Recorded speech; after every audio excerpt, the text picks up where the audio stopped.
Comics Academy. I just want to say that we've really appreciated all the schools, all the kids that are sharing our videos and sending in pictures. Last video, a lot of people noticed that Will was not part of the video and didn't get a chance to say hi. So before we get started, Will, can we have a really big, boisterous greeting for everybody? Okay, 1, 2, 3. Hello. Good. So anyway, today we're going to talk about lettering. Now, lettering in comics is very, very important because, as you remember, I said that comics is a combination of pictures and words. So lettering can mean a couple different things. It can be the caption boxes that you see in comics. It can be the dialogue that the people are talking. And most importantly, sometimes the sound effects. So today, let's start off by drawing a comics panel that maybe has all of those things. So here's our comics panel, and let's start with a caption box. Let's see, what should it say, Will? What can I have the caption say? One day. One day, okay. It's simple, but it says it. One day. ... Yeah, now ... that kind of means that you're continuing, you're setting up the story. There was a cartoon called the Powerpuff Girls, and they would always say, one day in Townsville. So this is what's called a caption. Usually this box is yellow, white, or light blue to sort of set it apart from the setting that's right here.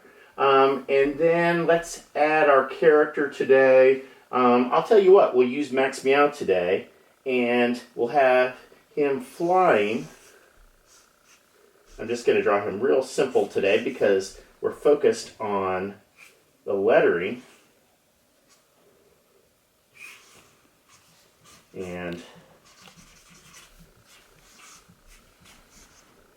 kind of doing like a Chibi version of Max Meow.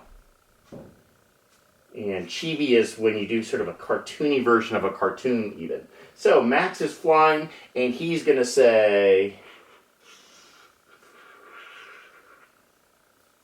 And you notice I started to do a word balloon, but I'm going to stop for a second because this is kind of a secret, which is that you want to give yourself enough space for your words. Sometimes you'll see if you draw comics yourself that the words will be sort of caught up inside the balloon. You run out of space. Or has that ever happened when you're writing a report for school and suddenly the words start going down the side of the page?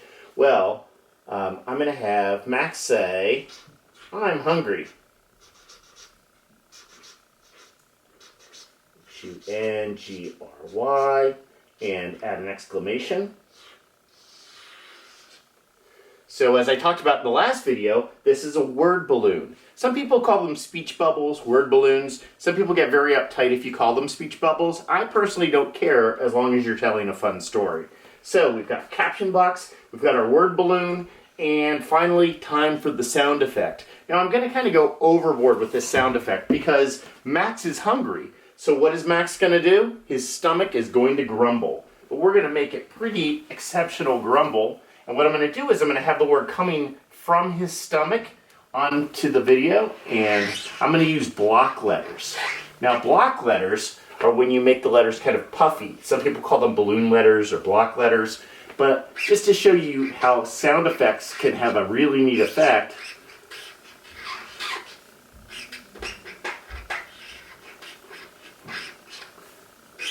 I'm going to add the word grumble. So that even makes it kind of funny because it's not just, we know it's not just a little grumble because this grumble is bigger. It's a super grumble because it's bigger than even what he's talking about. So we've got our caption box, our word balloons, and our sound effect. Now real quick to talk about, well, I'm not sure, can people see down here? Yeah. Okay, so I'm going to talk really quick. We've got our caption box, and caption boxes are usually the same. But I'll tell you, I actually like to do caption boxes a certain way sometimes. If I really want to do something fun, I'll draw my caption box, and I'll have it point and make a hand pointing to whoever the caption box is talking about.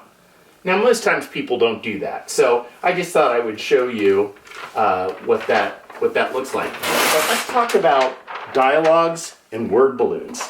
In dialogue, a person is talking. So if you wanted to be really excited and say hello, you would say, what would you say, Will? Hello? Yeah, you wouldn't do that. You'd be like, hello! So, since our words are different, we want to make our word balloons different. So, using Will's famous catchphrase, hello, that is a regular word balloon. And remember, this is called the tail. That's usually pointing towards the mouth of the person that is talking. Let's say, though, we want to show this person is really excited. Well, first thing we could do is we could make the text really, like, bouncy up and down and put an exclamation point, and then it's like, hello! But we need a word balloon to go along with that. So, what I'm going to do is I'm going to make it look kind of like an explosion of sound. And you see, it's kind of a burst, so you're doing zigzaggy lines out there. And this one is like, hello! Okay, now there are a couple other ones. Perhaps you want to do whispering. Now, whispering is very much like the same shape of a word balloon, except, and I'm just going to do the word hello. And you notice, sometimes I'll do the word balloon first, sometimes I don't. But we've got the word hello. But instead of having it be a regular word balloon, we're going to have this be, that's right, a dotted line. And that means hello. What? Oh, talk quick, louder? Okay. So anyway, we've got our regular, our burst, this. But what if our character was spooky or sickly? Or had a sort of weird sound the way they said hello? Well, again, in lettering we often keep things the same, although there are different types of lettering called fonts.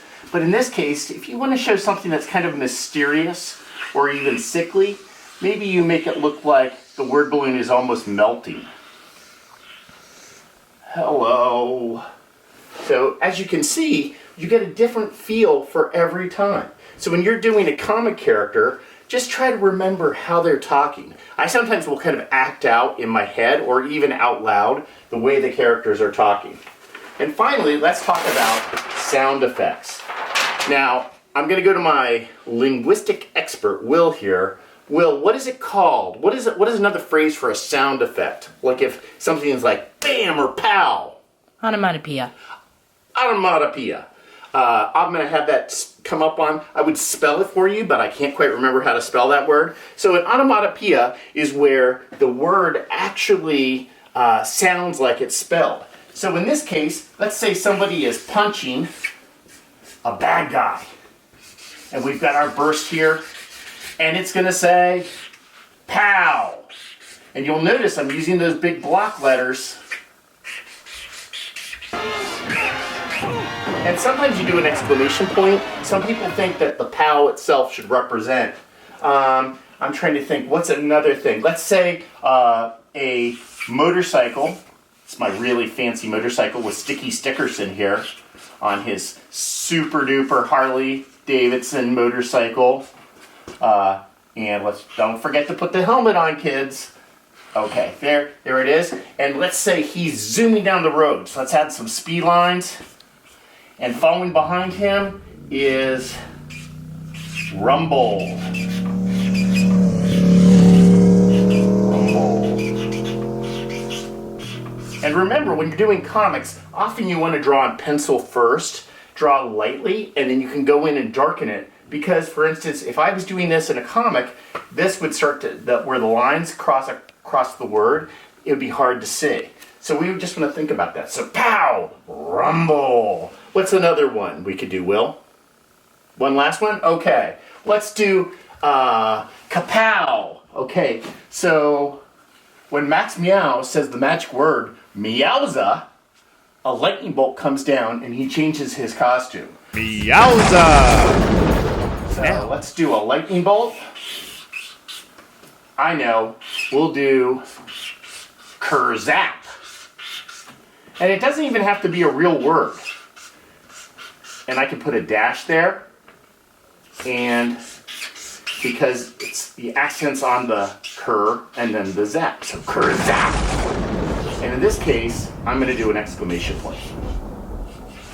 So we've gone over different types of dialogue, lettering, word balloons. The way I've done it was with marker. The way professional letterers do it is they usually do it either in pencil and then go over it with a fine pen, or they'll do it on the computer, which is how most comics lettering is done these days. If you're working at home, I'd say try it out on pencil with pencils first, and then if you have a computer program, you can give that a shot as well.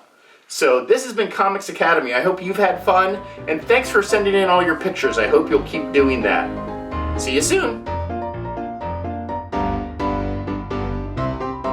I hope you'll keep doing that. See you soon.